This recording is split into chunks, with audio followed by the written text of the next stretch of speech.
Bien, jóvenes, buenas noches. Vamos a empezar esta sesión de hoy día. El tema de esta sesión corresponde a las pruebas de cumplimiento de la auditoría de sistemas informáticos contables. Para poder nosotros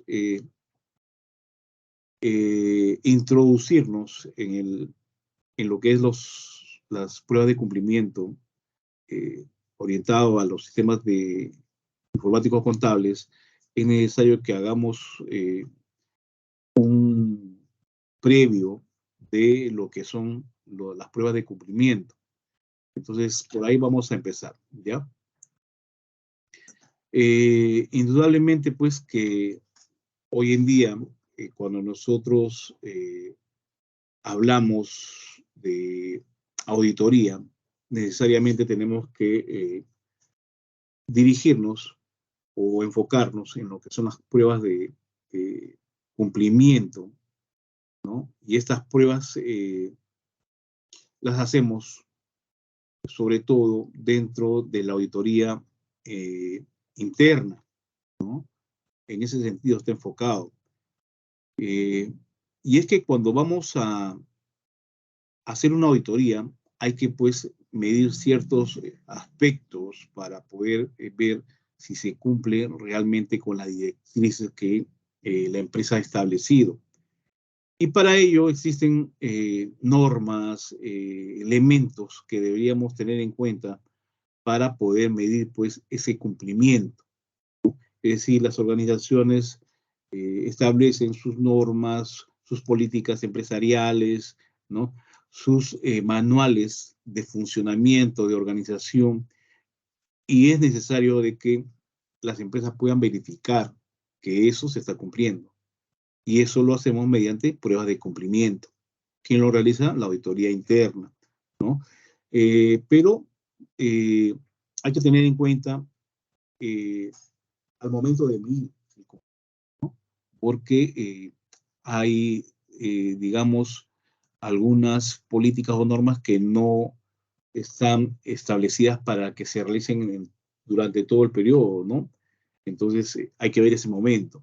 Pero de todas formas, pues el auditor puede definir aquellas propias que se apeguen a lo que es la cultura organizacional de la empresa, las regulaciones vigentes del país o aquellas regulaciones que la empresa por carácter de su propio negocio ha adoptado, ¿no? Entonces, en ese proceso productivo o en ese proceso interno, vamos a ver aquellos aspectos esenciales con respecto a lo que les acabo de mencionar, ¿no? Las pruebas de cumplimiento. Bien, la semana pasada hablamos de las pruebas de sustantivas, ¿no? Y es que las pruebas sustantivas, junto con las pruebas de cumplimiento, son pues pruebas que son inherentes a la auditoría, ¿no? Que se deben practicar en todo momento, ¿no? Junto con, digamos, el riesgo, hablemos del el riesgo de auditoría propiamente, el riesgo inherente, el riesgo de función, el riesgo de control y todos los riesgos a los cuales el trabajo de auditoría está expuesto, ¿no? Entonces, particularmente, ahora vamos a ver de las pruebas de cumplimiento. Y estas pruebas de cumplimiento no es otra cosa que recolectar evidencia, ¿no? Recolectar evidencia con el propósito de probar el cumplimiento de una organización con respecto, pues, digamos, al crecimiento de su control, o sea que básicamente es recolectar la evidencia necesaria para demostrar que se está cumpliendo con lo que se ha establecido y que de no hallar las pruebas de cumplimiento, entonces se podría asumir que la empresa no está cumpliendo con los aspectos de control establecidos, ¿no? Si es que no encontramos pruebas de que se esté cumpliendo, entonces obviamente la empresa no está cumpliendo con sus pruebas de cumplimiento, ¿no? Mientras que las pruebas sustanciales vienen a ser pues las evidencias que se recoge para evaluar la integridad de una transacción, ¿no? Ya sea una transacción individual o una transacción pues global, ¿no? Que se extrae para poder analizarla de tal manera que nos pueda dar un indicio de que algo no está marchando bien, ¿no? Estas pruebas sustantivas se obtienen al nosotros hacer muestras, ¿no?, de un universo. Un universo, por ejemplo, es todo el bloque de información contable, por ejemplo, que tiene una empresa, ¿no? Toda la información de un periodo es el universo, pero para nosotros sería casi imposible, ¿no?, de que podamos hacer un análisis en 2 semanas o 3 semanas que dura una auditoría de todo un trabajo que se ha hecho en un año. Es por eso que ahí entra a tallar, pues, los software de auditoría, que vamos a ver más adelante, ¿no? Entonces, estas pruebas sustantivas se hace, pues, extrayendo una pequeña cantidad de muestra de todo el universo, ¿no? Y de lo que hallemos en esa muestra, vamos a aplicarle a todo el universo. Es por eso que no son tan efectivas o tan, digamos, que se puedan dar fe al 100%, ¿no? Porque es una muestra nada más. ¿Y qué pasa si de esa muestra hemos extraído todo lo que está bien, o aparentemente lo que esté bien, y hemos dejado algo que está mal, ¿no? Un error, una falla en el sistema contable? Puede ocurrir eso. Entonces, no es tan fiable, como le digo, ¿no? ¿Qué más le puedo decir esto? Bueno, con respecto a estas pruebas sustantivas, por ejemplo, vamos a imaginarnos que se extraen los registros contables, ¿no? Información, ¿no? Y ahí se va a validar de qué más están, pues, esas cuentas, esos registros contables sustentando los estados financieros, ¿no? De que esos montos contables que se han extraído van a servir para cuadrar nuestro estado financiero, ¿no? Entonces, si los montos ingresados son correctos, no va a ocurrir nada, ¿no? Pero si los montos ingresados son incorrectos y no están dentro de las muestras que se han extraído, pues va a haber problemas ahí, ¿verdad? Bien. Entonces, todo lo que les he mencionado anteriormente tiene que ver con la confiabilidad. Una muestra no puede ser tan confiable como el análisis del todo. Es por eso que los sistemas informáticos contables sí muestran fiabilidad cuando son operados de una manera correcta, ¿no? Entonces vamos a hablar de la confiabilidad de la evidencia, ¿no? En el caso de la confiabilidad de la evidencia, lo determinante para poder evaluar la confiabilidad la confiabilidad de la evidencia de auditoría, tenemos que tener en cuenta 4 aspectos, ¿no? El primero de ellos es la independencia del proveedor de la evidencia. ¿Quién nos entrega la evidencia, la muestra que nos está, pues, diciendo algo, ¿no? Que ha habido un error, que ha habido un robo, un desfalco, ¿no? Entonces, ¿quién nos entrega la evidencia? Tiene que tener independencia, ¿no? Es decir, que eh, quien va a entregar, por ejemplo, imaginemos que existe una preocupación por la gerencia de, digamos, no tiene gerencia de la empresa, ¿no? Una gerencia, la gerencia general, ¿no? En el sentido de que hay muchas quejas de que no se están realizando las cobranzas de una manera adecuada, no hay deficiencias, hay quejas en ese sentido, ¿no? Entonces, ¿a quién le voy a pedir yo que me dé evidencias de esos hechos? ¿La gerencia de ventas, la gerencia de cobranzas, ¿no? Obviamente que a ellos no les voy a pedir, porque ellos están involucrados directamente, ¿no? Entonces, si yo les pido a ellos, obviamente que ellos me van a dar una información donde no se autoculpen ellos. No podrían hacer eso, ¿no? o al menos el espíritu humano es eso, ¿no? No echarse la culpa de algo, tratar de sacar el cuerpo.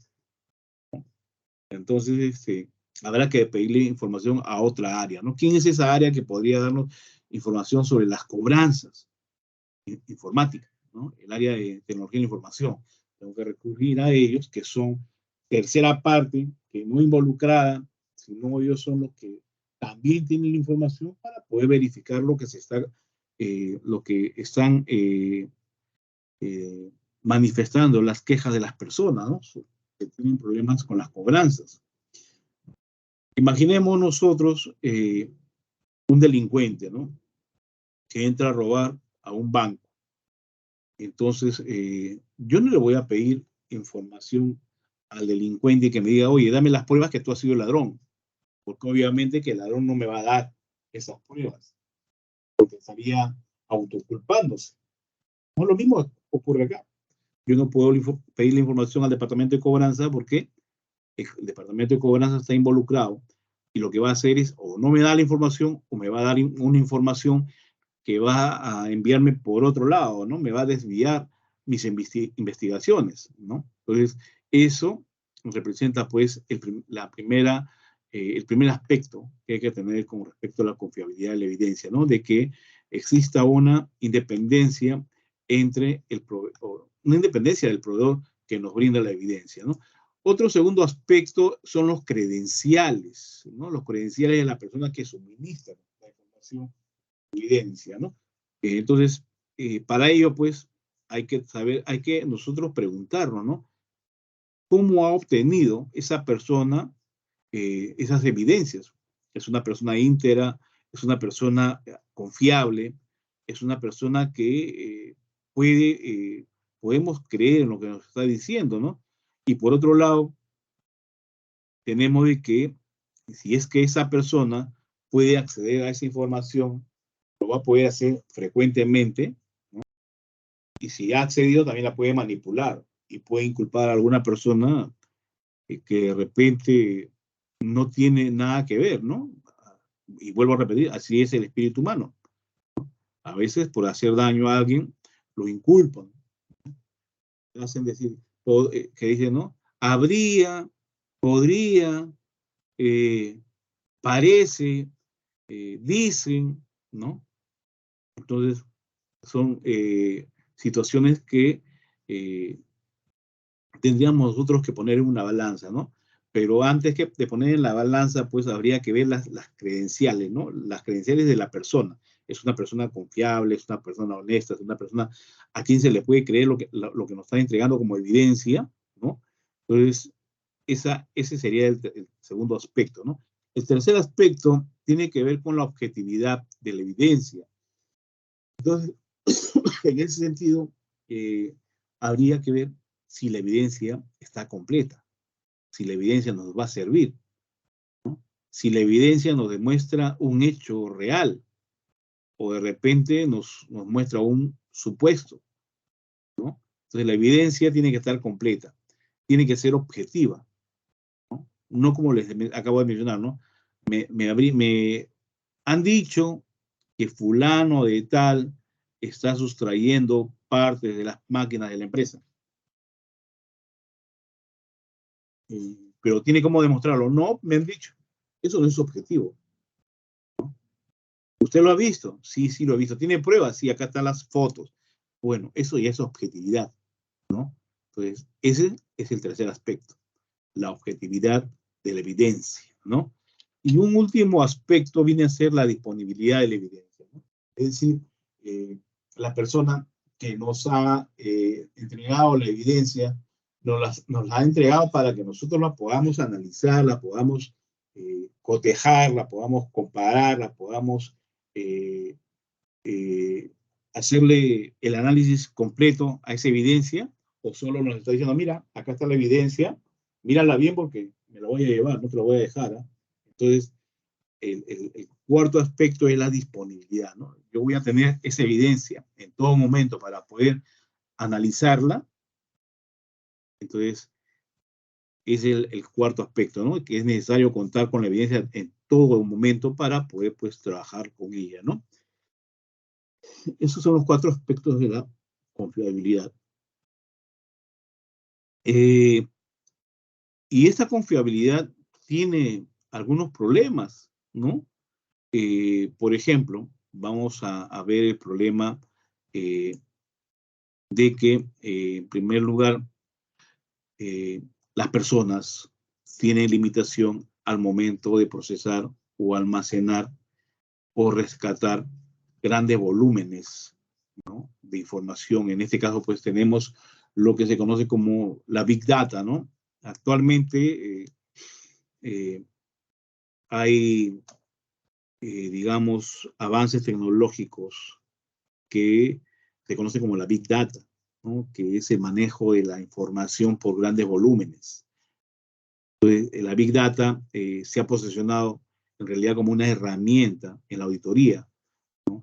Seguramente ustedes no lo sabían, o no lo saben, o no lo sabían, pero actualmente, pues, la auditoría se vale de la Big Data. Profesor, pero la Big Data es aquellas funciones del Internet que, si yo estoy buscando en Mercado Libre o en la página de la OCA o una lavadora, de repente me empiezan a aparecer anuncios sobre lavadoras.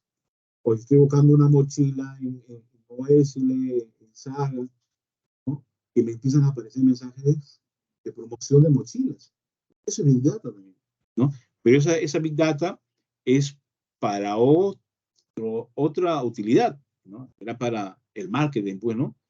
Pero también nosotros los auditores usamos la Big Data, ¿no? ¿Y cómo lo usamos? Por ejemplo, nosotros tenemos por lo menos la idea de que hay empresas que manejan gran cantidad de volumen de información. Por ejemplo, Metro. Metro.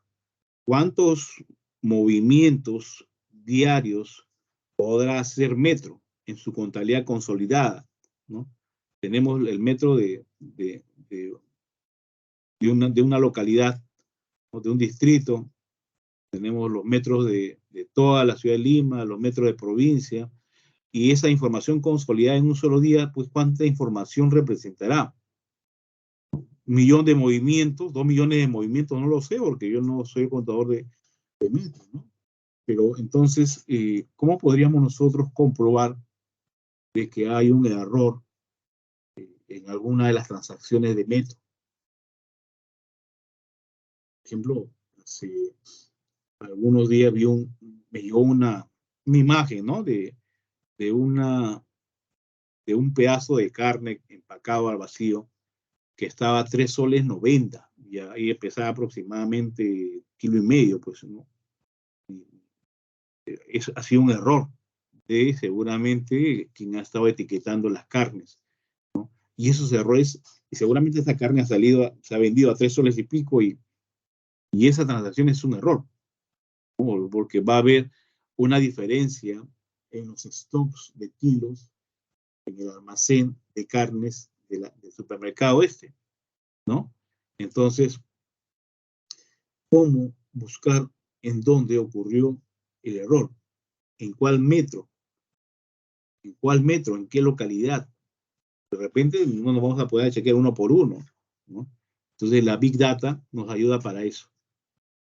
Ahora, eso es en un día, en 2 días, 3 días, en un mes, en 12 meses, en los meses en las quincenas, en los fines de mes, en las fiestas patrias, Navidad, Año Nuevo, ¿no? Ese movimiento de transacciones comerciales aumenta. Entonces, los auditores, ¿no?, los auditores que encuentren la falta de stocks de esa carne, tienen que buscar ahora dónde está la transacción. Y eso no lo van a hacer uno por uno, no van a hacer toda la información uno por uno. Entonces, se apoyan, pues, de la Big Data para poder hacer ese trabajo, ¿no? La Big Data lo va a hallar seguramente en cuestión de horas, ¿no? O menos, de repente, inmediatamente, no lo sé, ¿no? Y otra cosa que la Big Data, pues, tiene la seguridad de que no hay margen de error, cosa que sí habría de repente si lo empezamos a buscar por muestreo, o lo empezamos a buscar uno por uno en todo el universo. Bueno, ese es el primer problema. El segundo problema tiene que ver, pues, que a pesar de que las estadísticas ayudan a mejorar los procesos de los auditores, no presentan ellos actitudes ni desarrollo matemático, ¿no? Porque en algunas pocas situaciones, pues, el software ha ido ganando terreno y en ese sentido, los sistemas que se han construido por ingenieros tienen, pues, la afinidad con el tema matemático, ¿no? Y le han ido ganando terreno a los auditores con sus técnicas de muestreo, ¿no? Entonces, es importante que el auditor, pues, se enfoque nuevamente en recuperar la vanguardia con respecto a la tecnología de la información y la comunicación, ¿no? Por ejemplo, ¿no? Ustedes son nativos digitales. A ustedes prácticamente nadie le ha enseñado, me imagino, nada de informática. Ustedes lo han descubierto porque de pequeños han empezado a usar teléfonos celulares, tablets o computadoras, como sea que fuese. Así han estado jugando, han aprendido mucha tecnología, cosa que no ocurre con las personas que hemos recibido la tecnología ya adultos, ¿no? Particularmente quien habla, yo empecé a manejar una computadora cuando trabajaba en el Ministerio de Defensa, cuando era todavía asistente contable, ¿no? Y llegaron las primeras computadoras, y empecé a manejar hojas de cálculo que no eran el Excel, era una hoja de cálculo parecido que se llamaba Lotus 123, y el procesador de textos no era el Word, sino era el WordStar.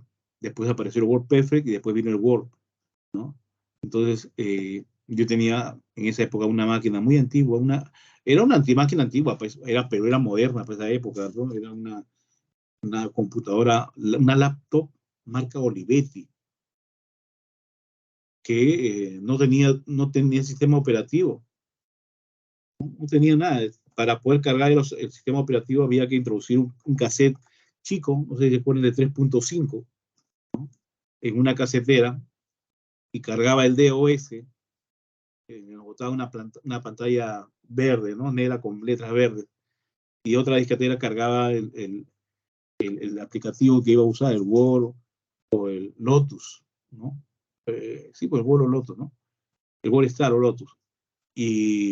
Y así empecé yo con la informática. Nunca fui a estudiar nada de informática.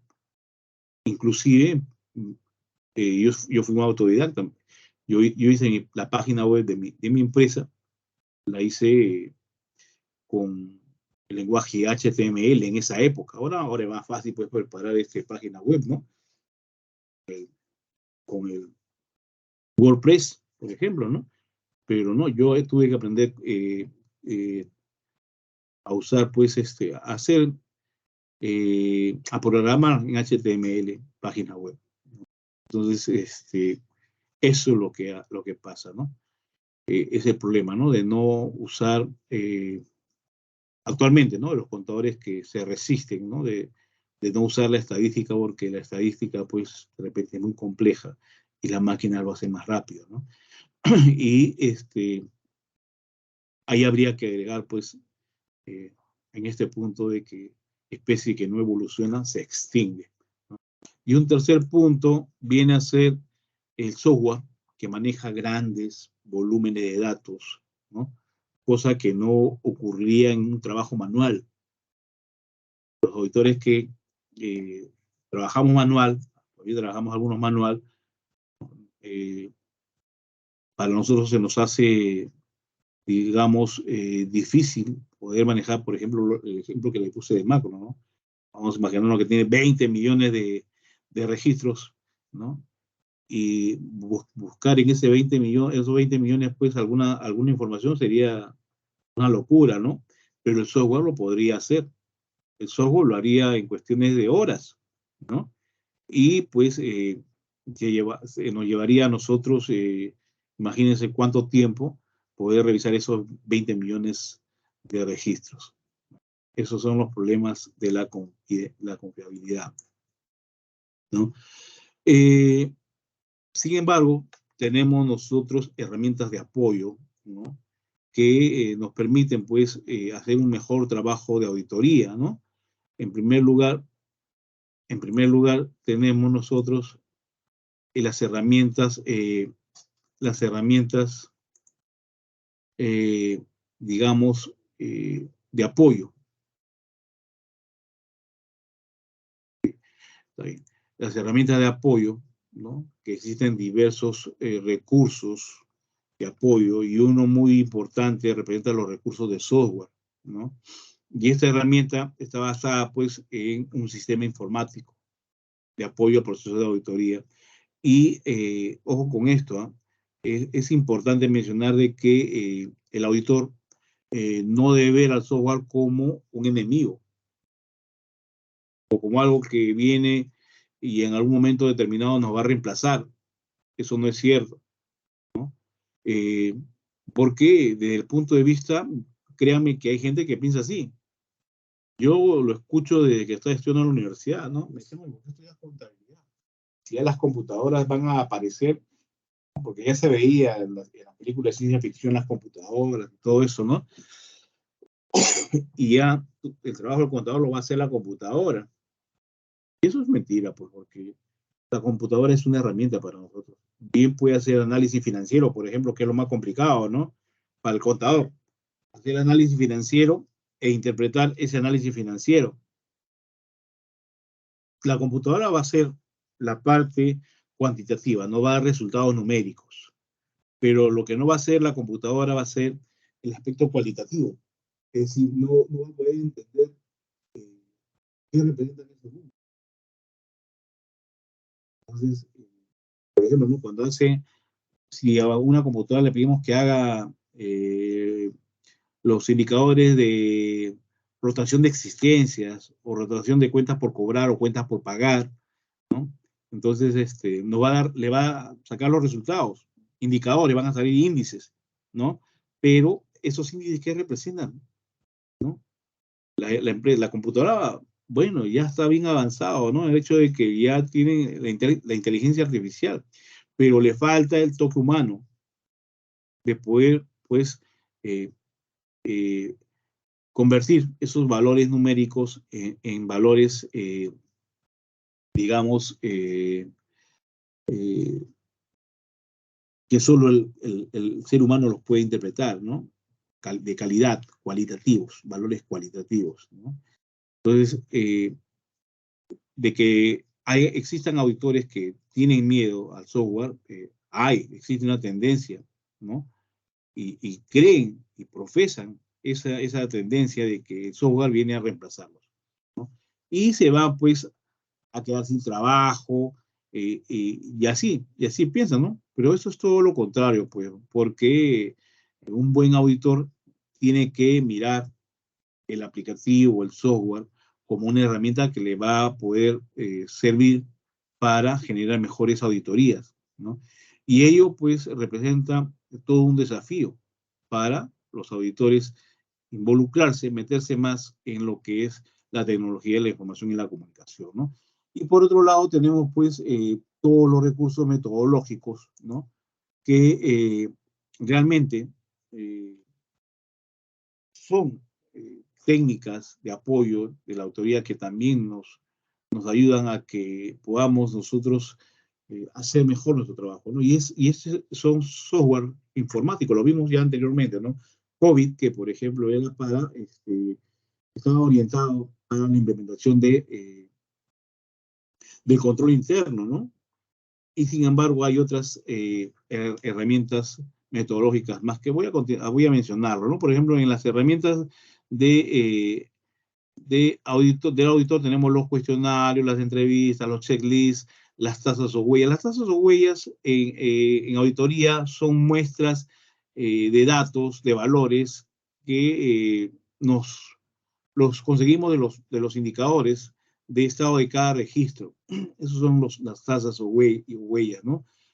Y por el otro lado tenemos nosotros, dentro de las herramientas metodológicas, tenemos el COVID, para empezar, ¿no? Es la más importante, ¿no? Porque nos habla, pues, de la mejor práctica de auditoría y control del sistema de información, que le va a permitir a la gerencia, pues, comprender y gestionar los riesgos, tanto de control a nivel de negocios tecnológicos, controles generales de tecnología de la información y controles a nivel de aplicaciones, ¿no? Y esto es relevante al momento de definir una metodología de evaluación y de control de auditoría dentro de la empresa. Algunas otras herramientas adicionales tenemos ahí, por ejemplo, ITAF, que son unas siglas que en inglés sería, ¿cómo sería? Information Technologies Assurance Framework, algo así, ¿no? Que representa, pues, una guía para el diseño, conducción y reporte de la auditoría de la tecnología de la información, como, por ejemplo, revisiones de aseguramiento, en donde, pues, se definen términos y se concretan situaciones específicas para el aseguramiento de la tecnología de la información. Tenemos Ciclo B, que se encarga, son software, ¿no? Que se encarga de identificar procesos de la organización que son, pues, estratégicos para el negocio, ¿no? Y ese nombre Ciclo B es porque el proceso de este aplicativo, de este software, en verdad tiene forma de B, ¿no? Y por último tenemos el ciclo PDA, ¿no? Que que tiene que ver con las funciones de planificar, hacer, chequear, actuar, ¿no? Entonces, eso es, pues, las herramientas metodológicas, ¿no?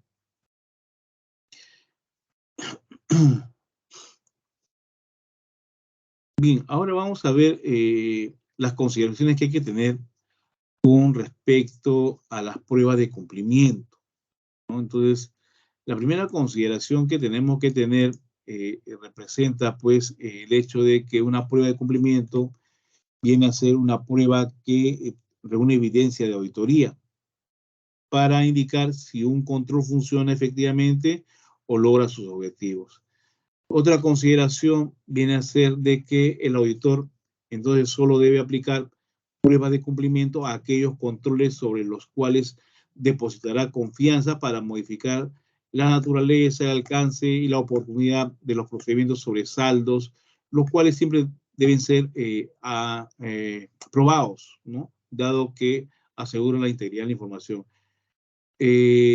Una tercera consideración de que las pruebas de cumplimiento tienen como objetivo comprobar, es decir, obtener evidencia que los controles establecidos están, pues, implantados y que las personas encargadas de las operaciones los entienden, ¿no? Ejecutan o supervisan o monitorean continuamente, ¿no? Entonces, estas pruebas también son necesarias para poder evaluar si los procedimientos empleados satisfacen las políticas y procedimientos de la organización. Y una última consideración que tiene que ver con el hecho de que para efectuar las pruebas de cumplimiento utiliza una lista de comprobación, un checklist, ¿no? De controles claves que están ordenados por técnica de comprobación para los procesos del negocio y sistemas de información auditados. Bien, los tipos de pruebas de cumplimiento fundamentalmente son dos, ¿no? Por detalles, ¿no? Por detalles, los cuales, pues, entendemos que se refiere a la verificación de constancia de un control realizado, ¿no? Por los funcionarios del ente, sobre todo atributos como fechas, partes, descripción, etcétera, contenido en un documento o soporte magnético. Esto se hace mediante comparación, ¿no? Mediante la comparación de igual atributos entre distintos documentos. También se hace mediante la comparación entre los números de los comprobantes, mediante las verificaciones matemáticas y, por último, mediante el cumplimiento con autorización general o particular, ¿no?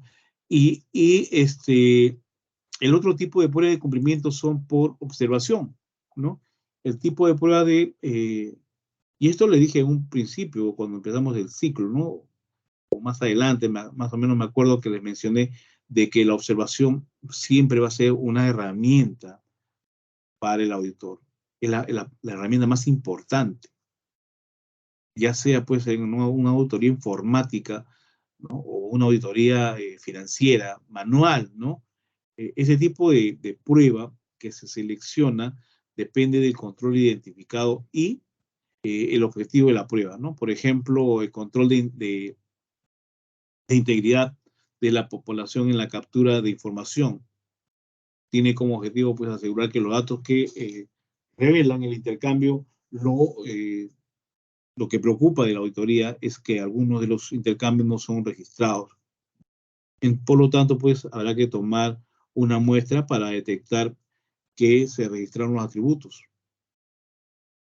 Así es. Bien. Existen desviaciones del cumplimiento. ¿No? ¿Qué es una desviación de un cumplimiento? A ver, cuando hay normas políticas que están detalladas y hay, digamos, también lo que conocemos como el manual de organización y funciones y el reglamento de organización y funciones, donde están especificadas las funciones de cada uno de los miembros de una empresa, ¿no? Y digamos, uno de ellos, uno de los trabajadores no cumple con su función, pues obviamente que se está alejando de los objetivos de la empresa, ¿no? Entonces, eso es una desviación del cumplimiento, ¿no? Las desviaciones nos permiten soportarnos para determinar si se deposita confianza en los controles internos. Cuando yo digo soportarnos, es ayudarnos, ¿no? Nos permite ayudarnos para determinar si se deposita confianza en los controles internos, ¿no?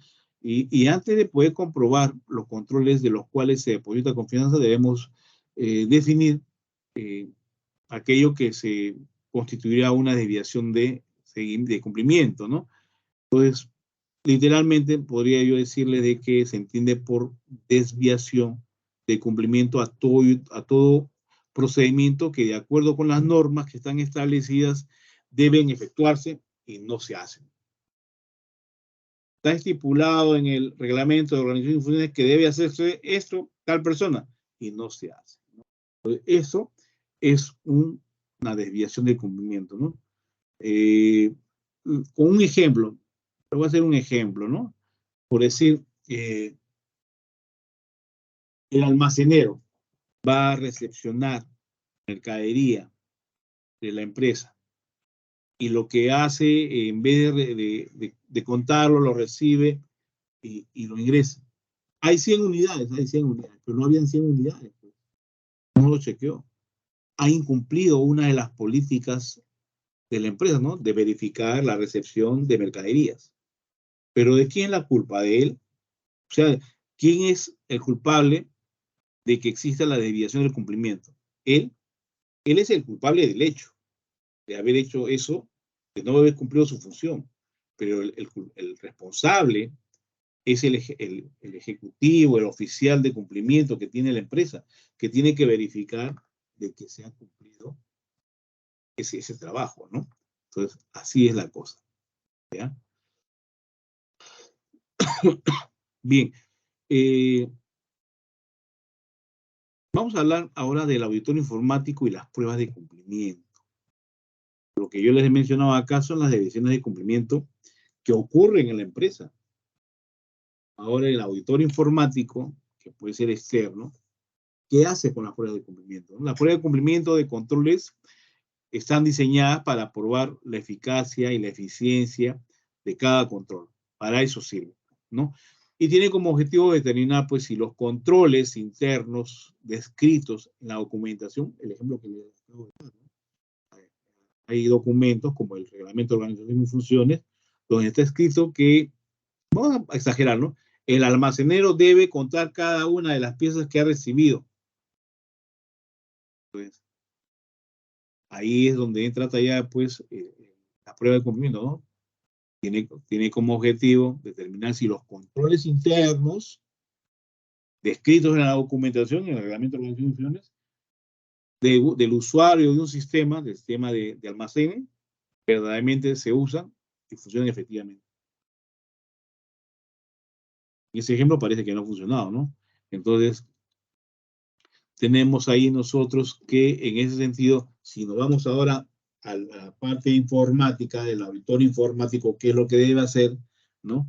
En primer lugar, deberá, pues, utilizar los datos de prueba, ya sean ficticios o reales, ¿no? Lo que está haciendo en este momento, lo que le estoy explicando es qué es lo que debe hacer un auditor informático en una circunstancia como esta, ¿no? De incumplimiento de funciones, por ejemplo, de una área, en este caso el área de tecnología de información, por ejemplo, ¿no? Entonces, en este caso, debe hacer pruebas, ¿no? Utilizar datos de prueba. Esos datos de prueba pueden ser reales o ficticios, ¿no? Porque únicamente van a servir para poder verificar, ¿no? Entonces,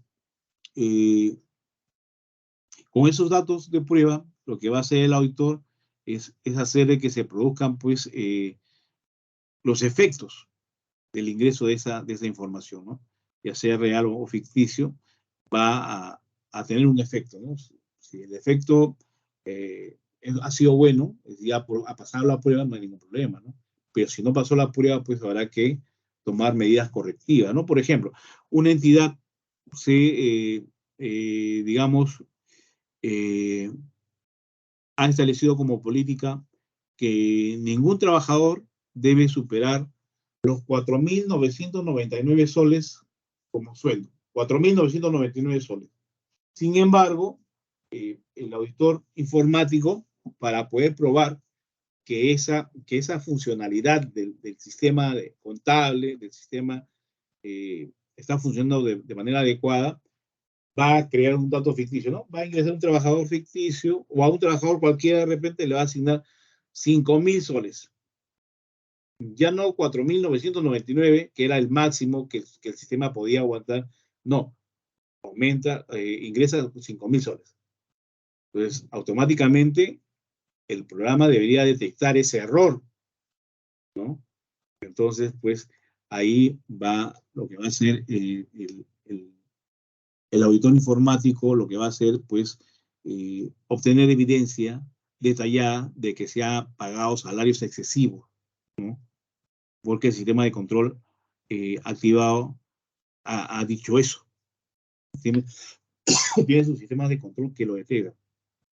Por ejemplo, si ustedes usan algún aplicativo informático contable, Syscon, Concar, Contasys, Platacon, lo que fuese, tiene su medida de protección, ¿no? Ustedes, si ustedes van a ingresar una data, automáticamente tienen que quedar cargada y abonadas, ¿no? Si no lo hacen bien, el sistema no lo va a permitir el ingreso.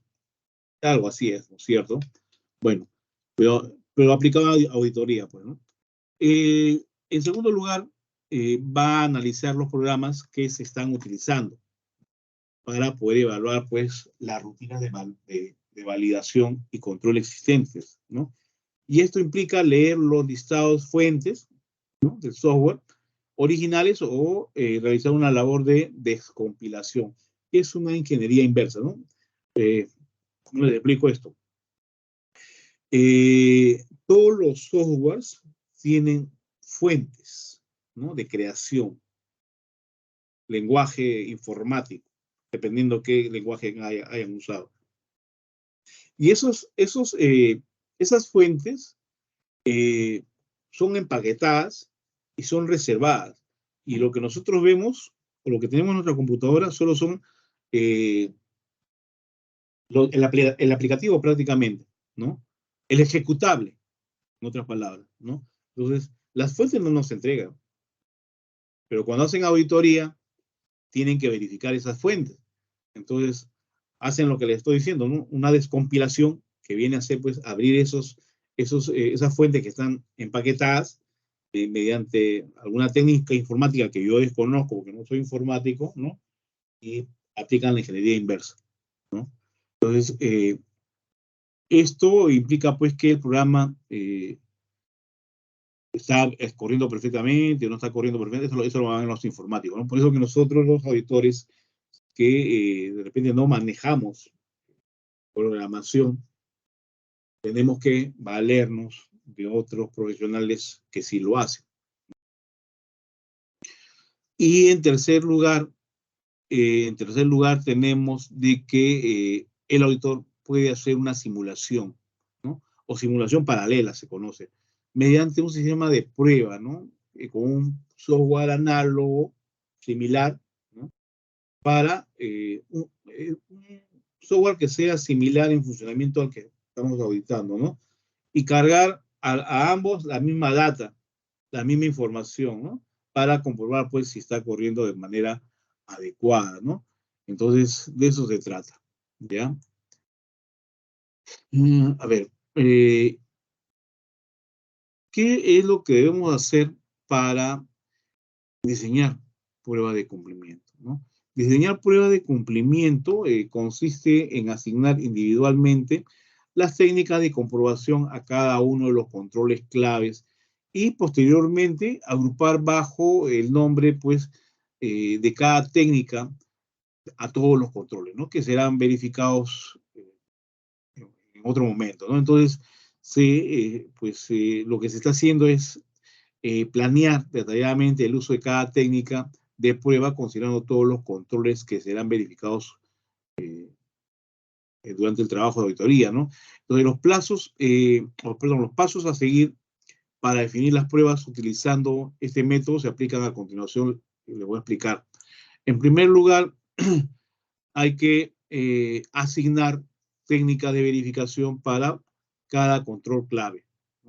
Entonces, en este primer paso se agrupan los controles claves que serán verificados y se escogen, pues, las técnicas de prueba a emplearse, ¿no? Una misma técnica puede ser asignada a diferentes controles, ¿no? O sea, puede servir para varios controles. En segundo lugar, tenemos la agrupación de controles clave, ¿no? Agrupar los controles claves a verificar por técnica de comprobación asignada. Para realizar esto, nos va a permitir, pues, lograr el aseguramiento de que los controles que estamos revisando están utilizando la misma técnica de comprobación, ¿no? Pues, al agrupar globalmente los controles por técnicas de comprobación, se debe tener presente que una misma técnica puede ser utilizada para verificar controles de distintos procesos, ¿no?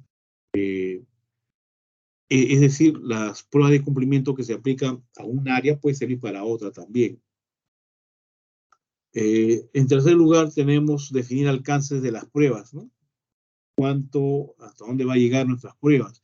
El alcance de cada técnica de comprobación se puede medir de tal manera que el proceso del negocio y el sistema de información que lo soporta incluyen, pues, los siguientes aspectos a que se consideren, ¿no?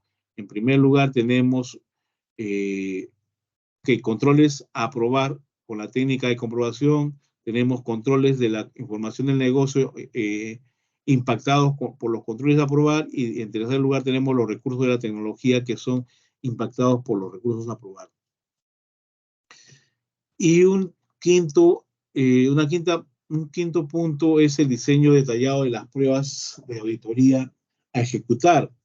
El diseño detallado implica, pues, determinar los recursos que son necesarios para poder hacer las pruebas de cumplimiento, ¿no? Y estos son, pues, por ejemplo, infraestructura, datos, personal, etcétera, ¿no?